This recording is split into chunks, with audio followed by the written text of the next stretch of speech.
안녕하세요. 경제학장 박사입니다. 자, 오늘은 미시경제학의 정말 중요한 뼈대 같은 개념이죠. 바로 파레토 효율성에 대해서 한번 제대로 파헤쳐 보겠습니다. 베리안 교수님의 교과서를 따라서 차근차근 설명해 드릴 테니 잘 따라오세요. 자, 그럼 이걸 한번 생각해 볼까요? 우리가 경제적인 어떤 상태를 보고 이게 저것보다 더 낫다 라고 말할 수 있는 뭐랄까 좀 객관적인 기준 같은 게 있을까요? 그냥 내 기분 따라 이게 더 좋아 라고 말할 수는 없잖아요. 예를 들어서 우리 교재에서도 이런 얘기를 하는데요. 여기 아파트를 나눠주는 방법이 4가지가 있다고 쳐보죠. 시장에 맡기거나, 독점 기업이 정하거나, 정부가 가격을 묶어두거나, 방법은 여러 가지가 있을 수 있어요. 근데 여기서 중요한 건 뭐냐면 어떤 방법을 선택하느냐에 따라서 웃는 사람, 우는 사람이 생긴다는 거죠. 그쵸? 자, 이렇게 누구는 좋고 누구는 나빠지는 상황들을 그냥 뭐 어쩔 수 없지 하고 넘어가야 할까요? 아니죠. 경제학자들은 이걸 비교할 잣대를 만들고 싶어 했어요. 그리고 바로 그 해답을 제시한 사람이 이탈리아의 경제학자 빌프레도 파레토입니다. 자, 그럼 파레토 효율성을 알려면 먼저 파레토 개선이란 말부터 알아야 돼요. 개념은 진짜 간단합니다. 핵심은 이거예요. 다른 어떤 사람한테도 피해를 주지 않으면서 단 한 명이라도 좋게 만들어줄 수 있다면 그게 바로 파레토 개선입니다. 누구도 손해보지 않고 누군가는 이득을 보는 거죠. 이 개념은요, 영어 원문으로 보면 그 의미가 정말 선명하게 다가옵니다. 한번 보시죠. If we can find a way to make some people better off without making anybody else worse off, we have a Pareto improvement. 어때요? 누군가를 더 안 좋게 만들지 않으면서 일부를 더 좋게 만들 방법을 찾을 수 있다면 그게 바로 파레토 개선이다. 이 문장 하나에 모든 게 담겨 있어요. 정말 우아하지 않나요? 자, 그럼 뒤집어서 한번 생각해 볼까요? 만약 어떤 상태에 파레토 개선을 할 여지가 남아있다면 그건 무슨 뜻일까요? 그렇죠. 아직 최선이 아니라는 뜻입니다. 경제학에서는 이런 상태를 파레토 비효율적이다라고 불러요. 아직 우리가 더 좋아질 수 있는, 말하자면 낭비되고 있는 기회가 있다는 신호인 셈이죠. 자, 그럼 이제 거의 다 왔습니다. 이런 파레토 개선을 계속 해나가다 보면 언젠가는 더 이상 개선할 게 없는 상태가 오겠죠? 즉, 이제 누군가의 상황을 좋게 만들려면 반드시 다른 누군가가 손해를 봐야만 하는 그런 상태. 바로 그 지점을 우리가 파레토 효율성을 달성했다라고 말하는 겁니다. 자, 지금까지 개념 설명을 들었는데 아직 좀 뜬구름 잡는 소리 같은데 하시는 분들 계실 거예요. 괜찮습니다.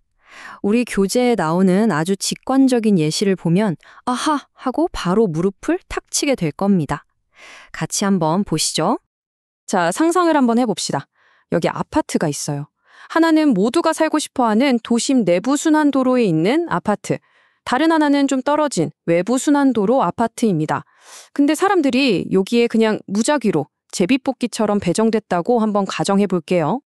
자, 여기서 딱 2사람만 한번 떼어서 볼게요. A라는 사람은 완전 럭키가이죠. 금싸라기 땅인 도심 아파트를 배정받았어요. 근데 이 사람은 그 아파트에 한 $200 정도의 가치만 느껴요. 반면에 B라는 사람은 외곽 아파트를 받았는데 이 사람은 도심 아파트에 들어갈 수만 있다면 무려 $300까지 낼 생각이 있단 말이죠. 뭔가 둘 사이에 어떤 일이 일어날 것 같지 않나요?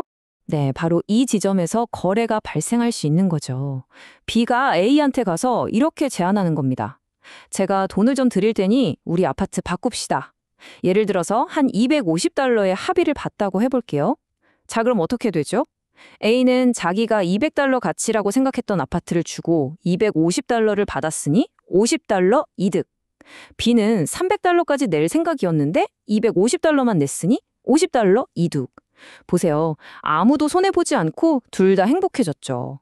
이게 바로 현실에서 일어나는 파레토 개선입니다. 바로 이겁니다.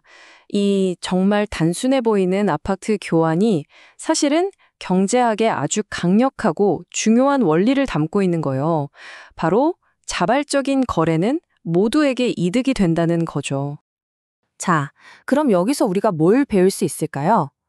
핵심은 이거예요. 사람들 눈에 저렇게 하면 우리 둘 다 좋겠는데?